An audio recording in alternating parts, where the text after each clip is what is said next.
ప్రేమతో వందనాలు. ప్రభు కృప మనందరికీ తోడై మనందరినీ మరింత బలవంతులుగా శక్తిమంతులుగా చేయునుగాక. ఆమేన్. ఆయన దీవెనలకు పాత్రలుగా మనందరినీ ప్రభు మలుసునుగాక. ఆమేన్. పరిశుద్ధ గ్రంథమైన బైబిల్ గ్రంథం నుండి లూకాసు వార్త 1వ అధ్యాయం 34-35 వచనాలు చదువుకుందాం. అందుకు మరియా, నేను పురుషుని ఎరుగని దాననే, ఇది ఎలాగూ జరుగునని దూతతో అనగా, దూత పరిశుద్ధాత్మ నీ మీదికి వచ్చును, సర్వోన్నతుని శక్తి నిన్ను కమ్ముకొనును గనుక పుట్టబోవు శిశువు పరిశుద్ధుడై దేవుని కుమారుడనబడును. పరిశుద్ధాత్మ యొక్క ప్రభావం, పరిశుద్ధాత్మ కార్యం ఎంత గొప్పదో ఈజీగా అర్థం చేసుకునే గొప్ప సందర్భం ఇది. నేను పురుషుని ఎరుగను దానను గనుక నేను గర్భవతిని ఎలా కాగలను అని యవనస్తురాలైనటువంటి మరియమ్మ అడిగే ప్రశ్నకు దేవుని జవాబు తన దూత ద్వారా తెలియచేస్తున్నటువంటి ఈ సమాధానంలో, పరిశుద్ధాత్మ నీ మీదికి వచ్చును, సర్వోన్నతిని శక్తి నిన్ను కమ్ముకొనును గనుక పుట్టబోవు శిశువు పరిశుద్ధుడై దేవుని కుమారుడనబడును. పరిశుద్ధాత్మ నీ మీదికి వచ్చును.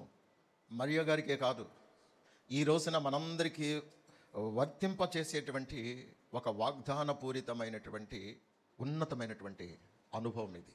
పరిశుద్ధాత్మను అందరికీ చెందవలసిన వాగ్దానముగా ప్రభు మనకిచ్చారు.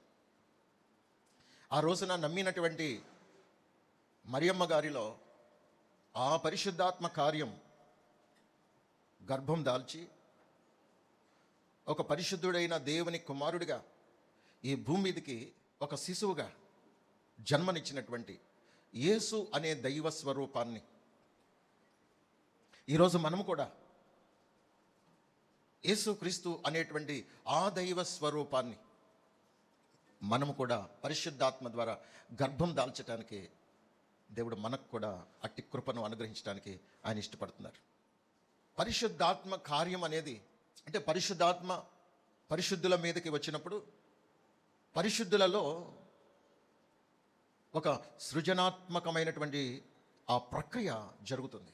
వారిలో దైవ కుమారుని యొక్క స్వారూప్యం ఏర్పడుతుంది. దేవుని కుమారుడు అనబడే, దేవుని కుమార్తెలు అనబడేటువంటి ఒక స్వరూపం వారిలో సృజించబడుతుంది. వారిలో నుండి దైవ స్వరూపం ప్రత్యక్షమవుతుంది.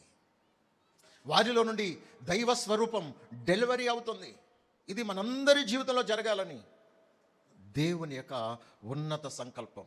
మరియు నీ బంధువురాలు ఎలిజబెత్ కూడా తన వృద్ధాప్యమందు ఒక కుమారుని గర్భము ధరించి ఉన్నది. గడ్రాలనబడిన ఆమెకు ఇది 6వ మాసము. నీకు ప్రూఫ్ కావాలంటే నీ బంధువురాలు ఎలిజబెత్ ఉంది కదా, ఆమె వృద్ధురాలు కదా, ఆమె గడ్రాలు కదా, నిండు వృద్ధాప్యంలో ఉంది, పిల్లలు కనే శక్తిని ఆమె ఎప్పుడో కోల్పోయింది. అయినా ఇప్పుడు ఆమె గర్భవతి, ఇప్పటికీ 6వ మాసం. నీకు కావాలంటే వెళ్ళి అడుగు తెలుసుకో. లేని వాటిని ఉన్నట్టుగా సృజించగలిగినటువంటి ఆ సృజనాత్మకత పరిశుద్ధాత్మకు ఉన్నట్లుగా ఈ 2 సందర్భాలు మనకు ఓ చక్కటి నిర్ధారణ చేయటానికి సహకరిస్తున్నట్లుగా మనం చూస్తాం. వృద్ధాప్యంలో ఉన్న ఆమె ఎలిజబెత్ గర్భం దాల్చింది. ఎలా? పరిశుద్ధాత్మ వలన. యవనస్తురాలైనటువంటి ఈ కన్యక మరియా వివాహం కాలేదు, భర్త ప్రమేయం లేదు, పురుషుని ప్రమేయం లేదు, పరిశుద్ధాత్మ వలన గర్భం దాల్చినట్లుగా చూస్తాం. మనం నమ్మి విశ్వసించగలిగితే ఇప్పుడు పరిశుద్ధాత్మ వలన అసాధ్యమైన కార్యాన్ని నేను సాధ్యపరచగలను అనడానికి, చూడండి, మనలో లేని క్రియలను లోకానికి ప్రత్యక్షపరచడానికి పరిశుద్ధాత్మ వలన సాధ్యమవుతుంది అని చెప్పడానికి ఈ వాక్యం మనకు ఎంతో ప్రోత్సాహాన్ని ఇస్తుందండి. నిజంగా నీ అంతటా నీవు పరిశుద్ధంగా బ్రతకాలని అనుకోవట్లేదు, కానీ పరిశుద్ధాత్మ సహాయాన్ని కోరి పరిశుద్ధాత్మ చేత నింపబడి నేను గనక దేవునికి అప్పగించుకుంటే నేను కూడా పరిశుద్ధంగా బ్రతకగలను అని నీవు తప్పకుండా నమ్మొచ్చు, విశ్వసించవచ్చు. నీకు సాధ్యం కాని దాన్ని పరిశుద్ధాత్మ ద్వారా దేవుడు సాధ్యపరచాలని ఆశపడుతున్నటువంటి దేవుడు. అందుకే పరిశుద్ధాత్మ చేత మనము నింపబడడానికి ఆసక్తిని చూపాలి. ఆ పరిశుద్ధాత్మ అనే వరం పొందడానికి నిత్యము దేవుణ్ణి గోచాడి అడగాలి. అందుకొరకు మనలను మనము సిద్ధపరచుకోవాలి, పరిశుద్ధంగా బ్రతకడానికి సిద్ధపరచుకోవాలి. పరిశుద్ధత లేకుండా ఎవరు ప్రభువుని చూడరు. ప్రభు యొక్క మహిమను చూడాలనంటే, ప్రభు యొక్క శక్తిని మనం చూడాలంటే, ప్రభు యొక్క అభిషేకాన్ని మనం చూడాలంటే పరిశుద్ధత కావాలి మనకి. కనుక ఈ సందర్భాన్ని మనము ఒక్కసారి ఆలోచన చేద్దాం. పరిశుద్ధాత్మ నీ మీదికి వచ్చును, సర్వోన్నతుని యొక్క శక్తి నిన్ను కమ్ముకొనును. పుట్టబోవు శిశువు పరిశుద్ధుడై దేవుని కుమారుడు అనబడును. పుట్టబోవు శిశువు అంటే మనలో పుట్టే ఆశలు, కోరికలు, మన ప్రవర్తన, మన పద్ధతులన్నీ కూడా పరిశుద్ధమై దేవుని కుమారులుగా లోకానికి ప్రత్యక్షపరచడానికి పరిశుద్ధాత్మను దేవుడు మనకు అనుగ్రహించారు. యెషయా గ్రంథం 66వ అధ్యాయం 7 నుండి 9 వచనాలు నేను చదువుతున్నాను, వినండి. ప్రసవ వేదన పడక మునుపు ఆమె పిల్లను కనినది, నొప్పులు తగలక మునుపు మగపిల్లను కనినది. అట్టి వార్త ఎవరు వినియుండిరి? అట్టి సంగతులు ఎవరు చూసిరి? ఒక జనమును కనుటకు ఒకనాటి ప్రసవేదన చాలునా? ఒక్క నిమిషంలో ఒక జనము జన్మించునా? సియోనునకు ప్రసవేదన కలుగుగానే ఆమె బిడ్డలను కనిన. ప్రసవేదన పడక మునుపు బిడ్డను కనడం సాధ్యం కాదు. ప్రతి తల్లి గర్భం దాల్చాలి, ప్రసవేదన పడాలి, అప్పుడు బిడ్డను కంటుంది. ప్రసవేదన పడకుండా, అనగా గర్భం దాల్చకుండా, ప్రసవేదన పడకుండా ఒక బిడ్డను కన్నది అనే వార్త ఎవరు ఇప్పటివరకు వినలేదు. ఖచ్చితంగా గర్భం దాల్చాలి, ప్రసవేదన పడాలి, అప్పుడు మాత్రమే ఆ బిడ్డను కనడానికి అవకాశం ఉంటుంది. అలాగే సియోనుకు చూడండి, సియోనునకు ప్రసవేదన కలుగగానే ఆమె బిడ్డను కనెను. ఒక్క నిమిషంలో ఒక బిడ్డను కనడం సాధ్యం కాదు.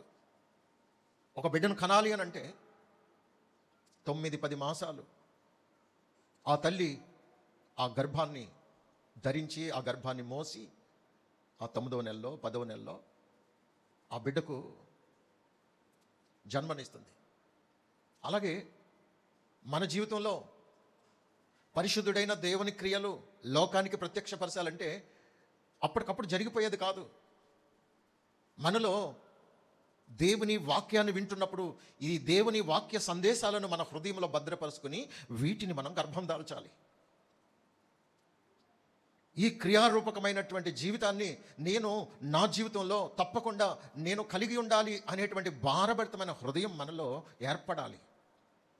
ఎప్పుడైతే దేవుని వాక్యాన్ని, ఈ ఉపదేశాన్ని, వర్తమానాలను విని ఆ భారాన్ని మన హృదయంలో కలిగి ప్రతిరోజు ప్రార్థన చేస్తామో, ఎవరైతే అలా ప్రార్థన చేస్తారో వారిలో ప్రసవ వేదన ప్రారంభమవుతుంది.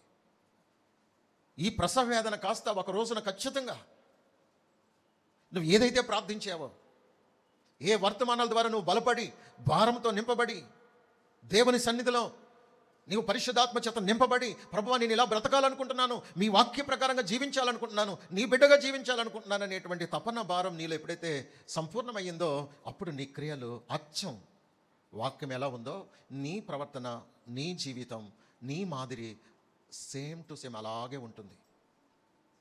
అందులో ఇక మార్పు ఉండదు. నిన్ను చూసిన వారందరూ కూడా నీవు దేవుని కుమారుడుగా, నువ్వు దేవుని కుమార్తెవుగా గుర్తింపు పొందేటట్లుగా నిన్ను అందరూ కూడా ప్రశంసిస్తారు.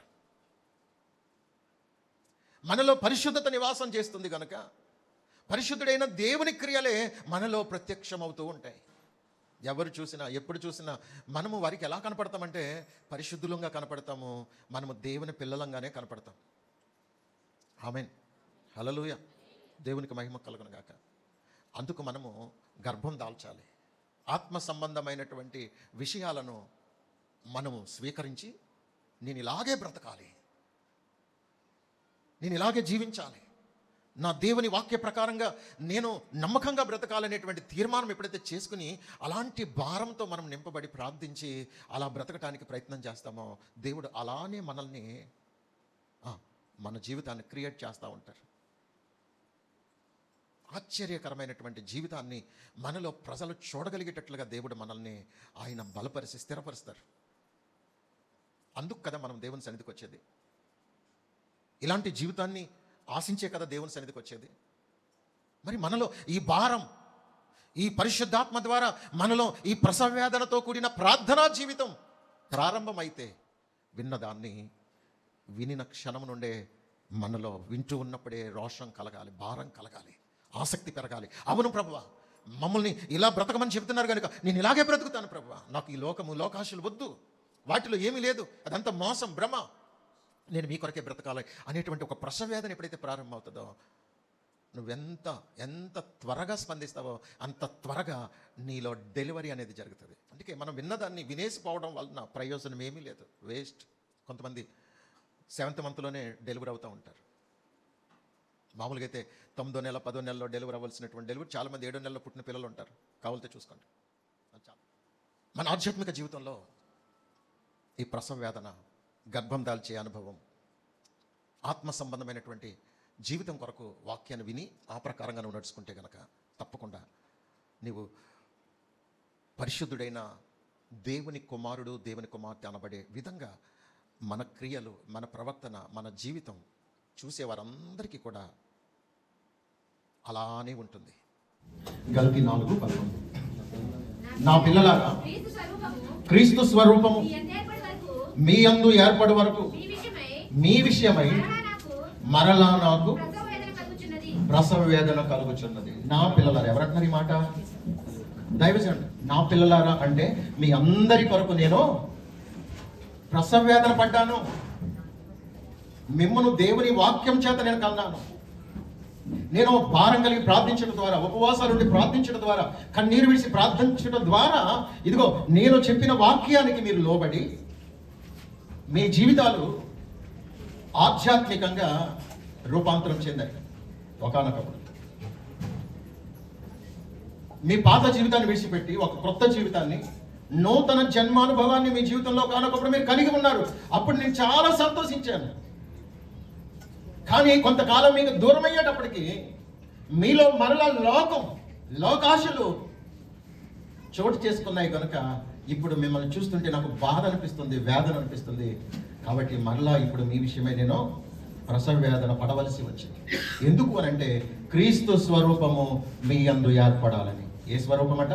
క్రీస్తు స్వరూపము మీ యందు ఏర్పడాలని మీ విషయమై మరలా నేను ప్రసవ వేదన పడవలసి వచ్చింది. మీ విషయమై నేను ఎంత కన్నీరు కాచాను, అదంతా వృధా అయిపోయింది. మరలా ఇప్పుడు మొదటికి వచ్చారు, ఇప్పుడు నేను మరలా ప్రసవ వేదన పడాలి, కన్నీరు కాంచాలి, వేదన పడాలి. ఇది మరలా ఇలా జరగటం చాలా బాధాకరం అని చెప్పి దైవజనుడు గలతీ సంఘాన్ని ఉద్దేశించి మాట్లాడుతున్నారు. ఎందుకు అనంటే క్రీస్తు స్వరూపము వారి యందు ఏర్పడాలని ఆ రోజున దైవజనుడు వేదన పడుతున్నాడు. ఈ రోజున కూడా మనందరిలో కూడా ఏ స్వరూపం ఏర్పడాలి? క్రీస్తు స్వరూపం ఏర్పడాలి. క్రీస్తు స్వరూపం అంటే క్రీస్తు స్వరూపంలో ప్రేమ ఉంటుంది, క్రీస్తు స్వరూపంలో క్షమించే గుణం ఉంటుంది, క్రీస్తు స్వరూపంలో త్యాగం ఉంటుంది, క్రీస్తు స్వరూపంలో పరిశుద్ధత ఉంటుంది, క్రీస్తు స్వరూపంలో శ్రమపడే గుణం ఉంటుంది, క్రీస్తు స్వరూపంలో పాపాన్ని జయించే శక్తి ఉంటుంది.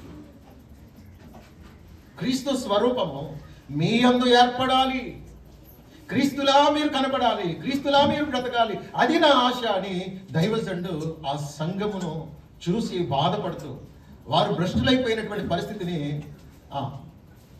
చూసి వేదంతో మాట్లాడుతున్న మాటలు. మరి క్రీస్తు స్వరూపం మనలో వచ్చిందా? క్రీస్తు స్వరూపం మనలో ఏర్పడిందా? క్రీస్తులా బ్రతకాలనే ఆశ నిజంగా వాక్యానుసారంగా అలా బ్రతకాలనేటువంటి ఆ భారం ఎంతమందిలో ఉంది? ఎంతమంది నేను అలా బ్రతుకుతున్నానని అనుకోగలుగుతున్నాను? క్రీస్తు స్వరూపం లేకపోతే మనలో ఏ స్వరూపం ఉంటుంది? ఎవరి స్వరూపం ఉంటుంది? సాతాను స్వరూపం అది ఖచ్చితంగా. అంటే క్రీస్తు స్వరూపం మనలో లేనంతకాలం మనం ఎలా కనపడతాం? సాతానులా కనపడతాం. సాతాను స్వరూపమే మనలో ఉంటుంది. కోపం, ద్వేషం, అసూయ, పాపము, చెడుగు, అపవిత్రత, అన్యాయం, అక్రమం, దుర్మార్గం, దుష్టత్వం, క్షమించలేని కఠినత్వం, ఇవన్నీ మనలో సాతాను స్వరూపము. అచ్చం ఈమె సాతానురా బాబు, వీడు సాతాను అన్నట్టుగా కనపడతాం. పరిశుద్ధుల ఉంటకే ఆయన మనలను పిలిచిన కానీ అపవిత్రులుగా ఉండటం ఆయన మనలను పిలువలేదు. సమాధానపరచు వారి ధన్యులు, వారు దేవుని కుమారులు అనబడతారు. దైవజనుడు ప్రజలను దేవునితో సమాధానపరచడానికి నిర్ణయించబడ్డారు. మనం దేవునితో సమాధానపరచబడాలి.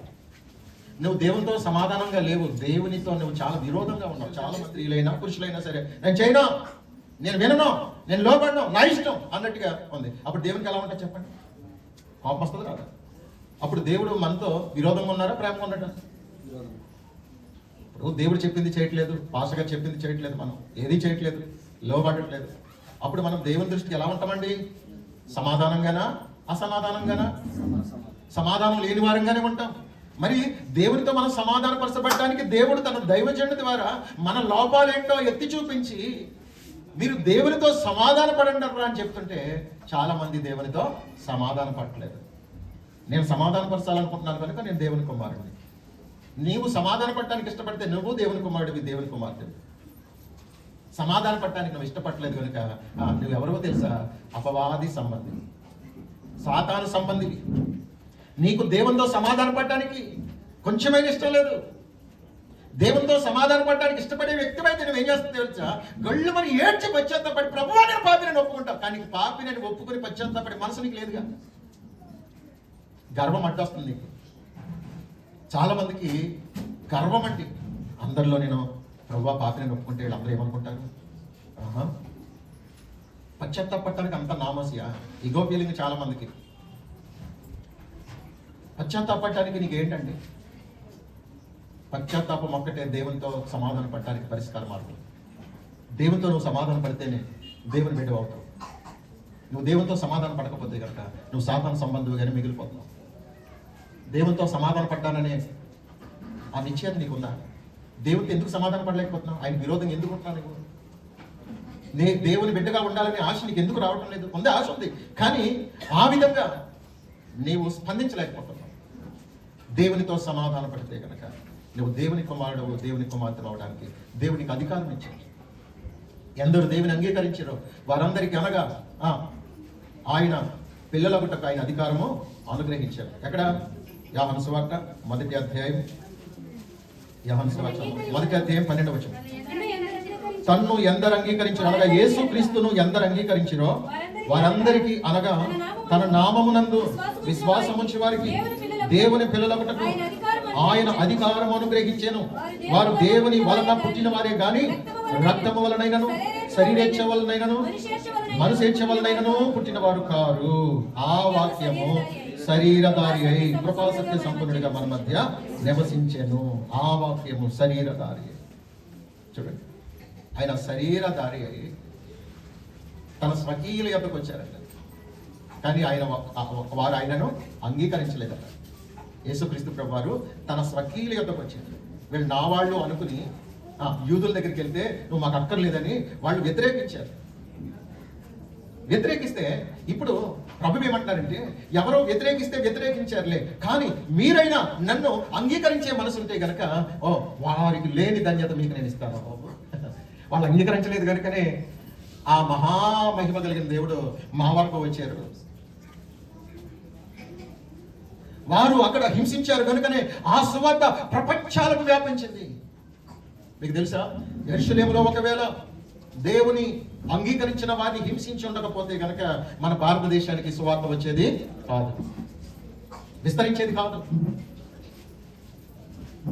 ఈరోజు యేసుక్రీస్తు ప్రభువాన్ని ఎవరైతే అంగీకరించారో వారు దేవుని పిల్లలు అవుతారు, వారు దేవుని కుమారులు, దేవుని కుమార్తెలు అవుతారు.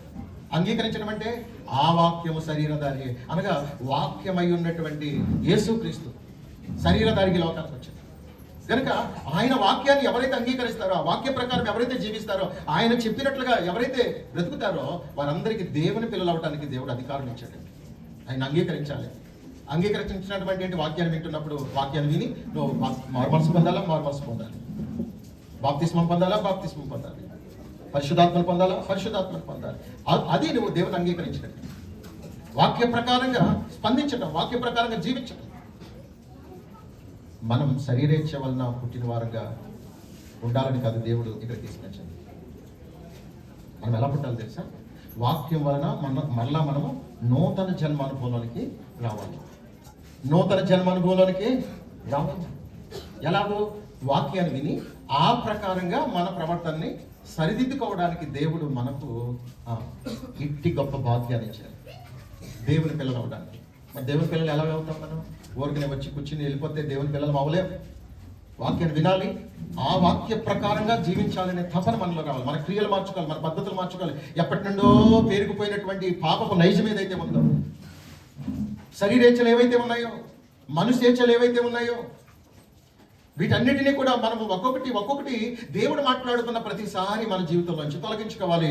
వాక్యంలో ఉన్న సుగుణాలన్నింటినీ కూడా యాడ్ చేసుకుంటా రావాలి. అప్పుడు దేవుని పిల్లలం అవుతాం, దేవుని కుమారులం అవుతాం. చూడండి, దేవుడు మనతో మాట్లాడుతున్నప్పుడు, దైవజనుడు దేవుని వాక్యాన్ని బోధిస్తున్నప్పుడు, దేవునితో సమాధానపరిచేటువంటి ఆ దేవుని మాటలు చెప్తున్నప్పుడు దేవునితో సమాధానం పెట్టడానికి వెంటనే స్పందించాలి. మనం దేవుని వాక్యాన్ని వింటున్నప్పుడు ఆ వాక్య ప్రకారంగా జీవిస్తే మనం దేవుని పిల్లలం అవుతాం కనుక దేవుని పిల్లలు అవ్వడానికి మనం ఎల్లప్పుడూ కూడా సంసిద్ధంగా ఉండాలి. ఫిలిప్పీ 2:14 తీసారా? మీరు మూర్ఖమైన వక్రజనము మధ్యను నిరపరాధులను నిష్కలంకులను అనింద్యులునైన దేవుని కుమారులగునట్లు సనుగులను సంశయములను మాని సమస్త కార్యములను చేయుడి. అట్టి జనం మధ్య మీరు ఎలా ఉండాలంట? జీవవాక్యమును చేత పట్టుకుని లోకమందు జ్యోతుల వలె కనపడుచున్నారు. మూర్ఖులైన మనుషుల మధ్యలో, వంకరైన మనుషుల మధ్యలో ఉన్నాం మనం.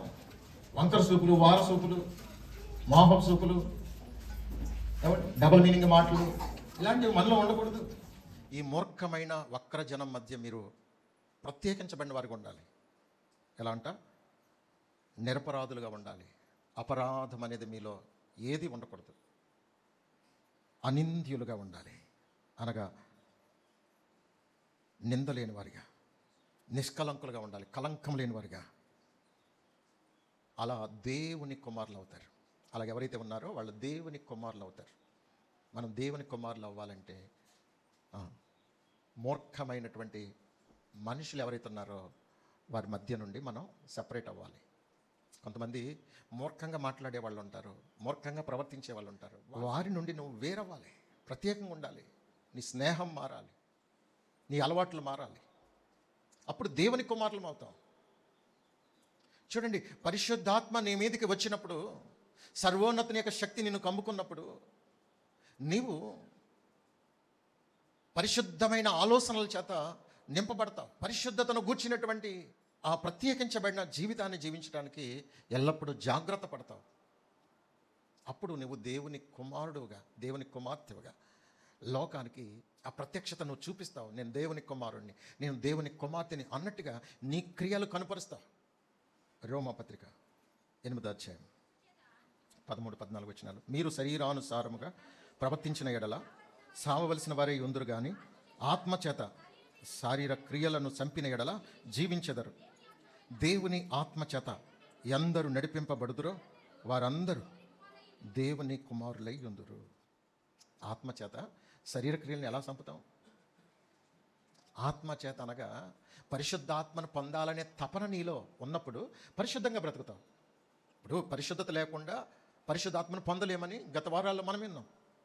ఎప్పుడైతే నువ్వు పరిశుద్ధతను కలిగి ఉంటేనే పరిశుద్ధాత్మను నేను పొందగలను అనేటువంటి తపన నీలో వచ్చినప్పుడు, ఆ భారం నీలో కలిగినప్పుడు తప్పకుండా పరిశుద్ధంగా బ్రతకడానికి పాపాన్ని విడిచిపెడతావు.